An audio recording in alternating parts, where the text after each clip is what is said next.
अब हम करेंगे एक्सरसाइज 12.3। अब एक्सरसाइज 12.3 बहुत बहुत इजी और बहुत मज़ेदार है। ओके, तो चलो now we will start this. तो सबसे पहले मैं आपको क्वेश्चन पढ़वा दूँ। क्या क्वेश्चन बोला गया है इसने?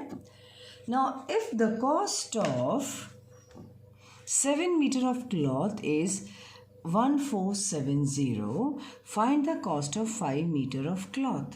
अब ये बहुत बहुत इजी है। जैसे कि भाई अगर आपके पास अगर 7 मीटर कपड़ा है, ओके, जिसके लिए आपने इतने रुपए दिए हैं, तो फिर 5 मीटर अगर आप खरीदते तो आप कितना रुपया देते? ओके, तो चलो लेट अस स्टार्ट। तो हम लिखेंगे 7 मीटर्स, ठीक है, 7 मीटर ऑफ क्लॉथ। देखो क्लॉथ और क्या है, इधर यहाँ पर रुपीज़ दिया हुआ है, ठीक है। तो हम एक काम करते हैं, ऊपर एक हेडिंग बनाते हैं, क्लॉथ, ये हेडिंग हो गया, और यहाँ पर उसका रुपीज़ हो गया, ठीक है। ये 2 हेडिंग डाल दिया। अब इस हेडिंग के नीचे हमने लिखा 7 मीटर। 7 मीटर क्लॉथ को कितना रुपीज़ दिया आपने भाई? आपने जो दिया है क्वेश्चन में वो दिया है रुपीज़ 1470, आपके क्वेश्चन में लिखा हुआ है। तो आपको ये पता पहले ढूंढना है कि 1 मीटर कितने का था। ओके, हम क्या करेंगे, 1 मीटर कितने का था। तो हम इन दोनों को क्रॉस मल्टीप्लाई करेंगे, इसको और इसको, यानी कि हो जाएगा 1 multiply by 1470 divided by 7। Okay, तो यहाँ पर जो आंसर आएगा ये ना पूरा 7 से डिवाइड होता है। अगर आपको नहीं पता है तो हम लोग अपने रफ वर्क में ट्राई कर सकते हैं। अब ये देखो, ये जो 1, इससे जब 1 से मल्टीप्लाई होगा तो सेम यही नंबर आएगा। तो ये होगा 1470, इसको मैं डिवाइड कर रही हूँ 7 से। तो 7 2 ज़ा 14 होता है, ठीक है, माइनस किया, इन दोनों का आया 0 0। अब इस 7 को नीचे बुलाओ तो क्या आपके काम आया? यस। तो 7 1 ज़ा 7, ओके, माइनस किया 0 आया। अब कोई नंबर है जिसको हम नीचे बुला सकते हैं? यस, ये है 0, इसको नीचे बुलाया, मगर ये आपके काम नहीं आया तो आपने यहाँ पे 0 लगा दिया। तो क्या आया? 210। तो इधर जो आंसर आया है इनको कैंसिल करने के बाद वो है 210। अब मैं डायरेक्ट आपको यहाँ पे भी सिखाती हूँ। 7 1 ज़ा 7, 7 2 ज़ा 14, 7 1 ज़ा 7 और 0 का 0, तो 210 आया ना। ओके, तो 210 क्या आया? क्वेश्चन मार्क किस में है? रुपीज़ में है। तो रुपीज़ तो 1 मीटर का, तो 1 metre is equal to rupees 210, ठीक है, ये आ गया। अब आपको इसमें इसने पूछा है 5 मीटर कपड़ा खरीदेंगे तो कितना लगेगा। तो अब आपको लिखना है 1 metre is equal to 210, right. अब वापस से ऐसे क्लॉथ और रुपीज़ लिखो। तो यहाँ लिखा हमने क्लॉथ और यहाँ पे रुपीज़, दोनों को अंडरलाइन कर दीजिए आप। अब आपको लिखना है अगर 1 मीटर हमने कपड़ा खरीदा तो हमने कितना पे किया? 210 रुपीज़ पे किया। ओके, तो अगर हम 5 मीटर कपड़ा खरीदेंगे तो हाउ मच? ओके, कितना पे करना पड़ेगा हमको? 5 मीटर खरीदेंगे तो ये हो जाएगा क्रॉस मल्टीप्लाई, तो हो जाएगा 5 मल्टीप्लाई बाय 210 अपॉन, यहाँ पे कौन है? 1। तो 1 तो उससे 1 हो या नहीं हो उससे कोई फ़र्क नहीं पड़ता है, सेम आंसर ही आता है। अच्छा, अब इन दोनों को आप मल्टीप्लाई कर लीजिए अपने रफ नोट में। जैसे यहाँ पर है 210, उसको किससे मल्टीप्लाई करना है? 5 से मल्टीप्लाई करना है ना। तो मल्टीप्लाई बाय 5 से करते हैं। 5 0 ज़ा 0, 5 1 ज़ा 5, 5 2 ज़ा 10। इतना रुपया लगेगा अगर हमने 5 मीटर कपड़े खरीदे। तो यहाँ पे मैं लिख रही हूँ 1050। अब ये डिवाइड होने के बाद भी वो उतना ही आएगा, 1 से डिवाइड होगा ना। तो फिर यहाँ पे 1050 और ये आया रुपीज़, यानी कि आपको 5 मीटर के लिए आप कितना रुपया पे करेंगे? आप लिखेंगे 5 metre is equal to rupees 1050।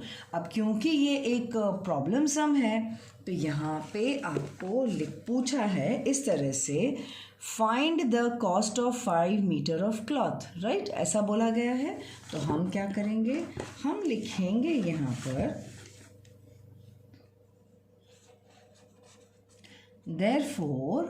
therefore करके cost of 5 metre cloth is equal to ₹1050। Got it? बात समझ में आ गई? बस ये ऐसे ही करना है। पता है इसका एक शॉर्टकट मेथड भी है, बहुत ही शॉर्टकट मेथड है, सिखा दूँ? चलो वो भी मैं आपको बता देती हूँ। क्या है पता है उस मेथड में? आप देखो, शॉर्टकट मेथड में सिंपल आपको ऐसे करना है। ये दूसरा मेथड है, एक में तो आपका आंसर आ गया पूरा का पूरा। अब ये दूसरा मेथड है जिसमें मैं करके बता रही हूँ, जिसमें आपको सीधा लिखना है, ऊपर लिखना है क्लॉथ, क्योंकि हमारे पास क्लॉथ का मीट और यहाँ पर दिया हुआ है रुपीज़। ओके, तो आपको लिखना है 7 मीटर क्लॉथ का आपने कितना रुपीज़ दिया है? आपने रुपीज़ दिया है 1470, राइट। तो अब आपको वो कितना मीटर पूछ रहा है? 5 मीटर के बारे में पूछ रहा है। तो 5 metre sir is equal to how much? ठीक है, बस आप इसको क्रॉस मल्टीप्लाई कर दीजिए तो बहुत सिंपली आंसर आ जाएगा। 5 मीटर मीटर लिखने की ज़रूरत नहीं है, 5 मल्टीप्लाई बाय 1470 और अपॉन में कौन आएगा? ये वाला नंबर, तो ये 7 लिख दीजिए। अब यहाँ पे अगर आप देखें, 7 1 जा 7 होता है, 7 2 जा 14 होता है, 7 1 जा 7 होता है, 0 का 0, यानी कि 5 इज़ मल्टीप्लाइड बाय 210। तो अगर आपने पहले भी वैसे करके रखा है, जब आपने 210 को 5 से मल्टीप्लाई किया, आपके पास 1050 आंसर आया, यानी इनको मल्टीप्लाई करने के बाद आपके पास डायरेक्ट आंसर 10510 अपॉन 1, यानी कि 1050 आपके पास इसका आंसर आया। Is that clear? बात समझ में आ रही है? तो ये रुपीज़ है और बस यहाँ पे आप देयरफॉर करके आप लिख दो यहाँ पर cost of 5 metre cloth is equal to ₹1050। अब देखो ये लंबा मेथड है और ये शॉर्टकट मेथड है, आपको जो मेथड करना हो आप कर सकते हो। अंडरस्टूड? मुझे तो ये वाला मेथड बहुत इजी लगता है ना? तो आप कौन सा करना चाहोगे? शॉर्टकट मेथड करना चाहोगे? Very good. तो चलो अब हम हर सम शॉर्टकट मेथड में करेंगे, और अगर आपको स्कूल में ये वाला मेथड करवाते हैं तो आप ये मेथड भी कर सकते हो, और आपको ये वाला करवाते हैं ये मेथड भी कर सकते हो। आंसर दोनों में तो सेम आएगा। ये देखो 1050, ये देखो 1050, है ना? दोनों में सेम आंसर आया है, राइट? चलिए अब करते हैं नेक्स्ट सम, और वो भी शॉर्टकट मेथड से करें। ओके, चलो अब हम नेक्स्ट क्वेश्चन पढ़ते हैं। नेक्स्ट क्वेश्चन क्या बोलता है? एकता अर्न्स ₹1500 इन 10 days। भाई 10 दिनों में एकता इतना अर्न करती है। How much money will she earn in 30 days? 30 days में वो कितना अर्न करेगी? तो चलिए हम स्टार्ट करते हैं। तो बहुत सिंपल है भाई, रुपीज़ दिया हुआ और डेज दिया हुआ है ना? और यहाँ पर हमको रुपीज़ और डेज दिया हुआ है, तो हम अपना जो हेडिंग है वो इस तरह से बनाएंगे, ठीक है? और हम हेडिंग क्या लिखेंगे? हम हेडिंग लिखेंगे रुपीज़ एंड डेज, राइट? हमने हेडिंग लिखा रुपीज़ और यहाँ लिखा डेज, क्योंकि दो चीज़ें दी गई हैं हमको। हेडिंग डाल दिया। अब इसने लिखा है, यहाँ पे लिखा है 1500 रुपीज़। ओके, 1500 रुपीज़ उसने बोला कितने डेज में? 10 डेज में। ओके, फिर उसने बोला है हाउ मच रुपये we she earn in 30 days. तो 30 डेज यहाँ लिखेंगे कि यहाँ लिखेंगे? डेज के नीचे ही डेज लिखेंगे, तो 30 डेज यहाँ आएगा। ओके, और यहाँ पर आएगा question mark, right? Question mark आ गया। अब यहाँ पे आप इन दोनों को मल्टीप्लाई नहीं करेंगे। क्यों? क्योंकि इसके साथ आपको एक जोड़ी चाहिए होती है। तो जोड़ी चाहिए, देखो ये दोनों है ना, इन दोनों को आप मल्टीप्लाई करोगे, ये होगी आपकी जोड़ी। तो ये हुआ 30 डेज, और यहाँ पर तो ये 30 मल्टीप्लाई बाय दिस, या दिस मल्टीप्लाई बाय दिस, जो आप लिखना चाहो लिख सकते हो।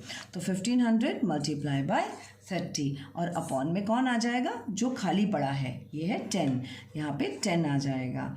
ओके, अब आपको अगर आप देखो तो आपको 10 का टेबल आता है, तो यस 10 1 ज़ा 10, 10 3 ज़ा 30 आता है, राइट। अब क्या नंबर बच गया है, 1500 और 3 बच गया है, तो फिर हमको उसको क्या करना पड़ेगा, हमको उसको यहाँ पर लिखना पड़ेगा 1500 मल्टीप्लाइड बाय 3। तो देखो 3 zeros are 0, 3 zeros are 0, 3 5s are 15, put your 1 carry, 3 1s are 3 plus 1 is 4, it's 4500। तो यहाँ पे जो आंसर आया दैट इज़ 4500, यानी कि अब देखो ये क्वेश्चन मार्क और यहाँ देखो, तो ये क्वेश्चन मार्क किस पे, रुपीज़ पे है जो आपने ढूंढ के निकाला, तो आपको लिखना है रुपीज़ 4500 इज 4500 और यहाँ पे ऐसे करके 30 डेज कर देना, क्योंकि इसके सामने कौन है, 30 डेज है ना, इसलिए। अब एक्चुअल जो हमको देयरफॉर करके लिखना होता है, अब वो लिखेंगे। यहाँ पे इसने क्या बोला है हमको, how much will she earn in 30 days. Okay, तो चलिए हम वो भी लिख लेते हैं। हम लिखेंगे शी यानी एकता, आप शी लिखना चाहो तो शी लिख सकते हो। शी अर्न्स, ये जो रुपीज़ है ना, रुपीज़ 4500 इन 30 डेज, राइट। समझ में आ गया, इजी था ना, एकदम इजी, राइट। चलिए अब और एक क्वेश्चन करते हैं, और next question is what, question number 3 करते हैं, राइट। क्वेश्चन नंबर 3 वो भी बहुत ही इजी है। चलो अब हम क्वेश्चन नंबर 3 पे आते हैं। क्वेश्चन नंबर 3 हमें क्या सिखा रहा है, क्वेश्चन नंबर 3 हमसे ये पूछ रहा है, if it rained 276 millimetre in the last 3 days, अगर लास्ट के 3 दिनों में इतनी बारिश हुई है, how many centimetre of rain will fall in 1 full week. हाँ, फुल वीक का मतलब भाई एक वीक में कितने दिन होते हैं, 7 डेज होते हैं, है ना। ये तो यहाँ पे ब्रैकेट में आप लकी आपको दिया गया है, नहीं दिया गया हो तो भी आपको ये लिखना पड़ेगा। Assume that the rain continues to fall at the same rate. Okay, तो भाई हर रोज़ अभी 3 दिन में अगर इतना रेन हुआ है तो फुल वीक यानी 7 डेज में कितना। और अगर ये आपको नहीं भी दिया गया, सपोज ये जैसे 7 डेज नहीं दिया गया होता, तो फुल वीक में तो आपको पता है ना कि 1 वीक में 7 डेज होते हैं। तो इसने ये पूछा है कि what will fall in 1 week. अब आप लोग गड़बड़ मत करना कि अरे मिस यहाँ पे तो 1 वीक बोला है तो 1 से निकालेंगे।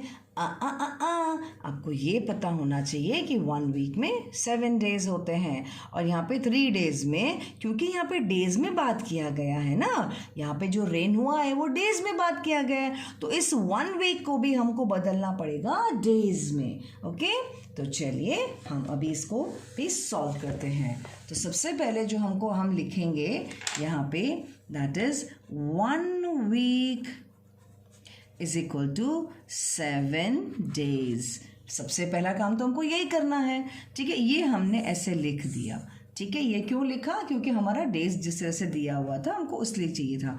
अच्छा, अभी हमारे पास यहाँ पे लिखा हुआ एक तो डेज और एक मिलीमीटर, ठीक है। इन दोनों को हेडिंग है, अंडरलाइन कर दीजिए। यहाँ पे लिखा है 3 डेज, 3 डेज में 276 मिलीमीटर की बारिश हुई है। तो हम सीधा बोलेंगे भाई 7 डेज में कितनी बारिश हुई है, हाउ मच। ओके, अब क्रॉस मल्टीप्लाई करने के लिए कोई जोड़ी है, यस, ये दोनों की जोड़ी है ना, तो ये दोनों ऊपर आ जाएंगे ना, इस तरह से लिखा जाएगा 7 × 276 अपॉन 3। ओके, अब आपको डिवाइड करना है, तो आप डिवाइड जब भी 3 से डिवाइड करना होता है ना, तो हम ये प्लस ये करके देखते हैं, देखो भाई कट हो रहा है कि नहीं हो रहा है। तो हम आ जाते हैं अपने रफ पेपर में। तो रफ पेपर में यहाँ पे और ये दोनों डिवाइड हो रहे हैं, पहले वो देखते हैं।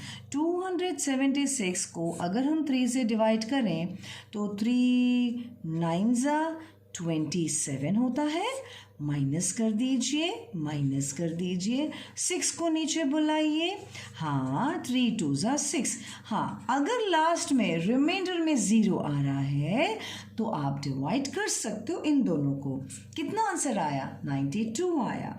तो यानी कि 3 1 ज़ा 3, 92 ज़ा। ओके, अब आप 7 मल्टीप्लाई बाय 92 करेंगे। तो 7 multiply by 92, that means that is 92 multiplied by 7. 7 2s are 14, put your 1. 7 9s are 63 and 64. तो ये आंसर जो आया इसका 644। अब ये क्या है? मिलीमीटर है, तो mm। लेकिन लास्ट में हमको देयरफॉर करके कुछ लिखना तो पड़ेगा ना। तो उसने हमसे क्वेश्चन क्या पूछा है? उसने हमसे क्वेश्चन पूछा है how many centimetre of rain will fall in 1 week. तो हम 1 फुल वीक तो हम वैसे ही लिखेंगे। तो 644 मिलीमीटर ये वाला rain will fall in 1 week. Got it? ये हमारा हो गया आंसर। ठीक है, बात समझ में आ गई कि नहीं आ गई? बस इसके ब्रैकेट में आप लिख सकते हो, ये आपका आंसर हो गया। राइट? एकदम इजी। ग्रेट।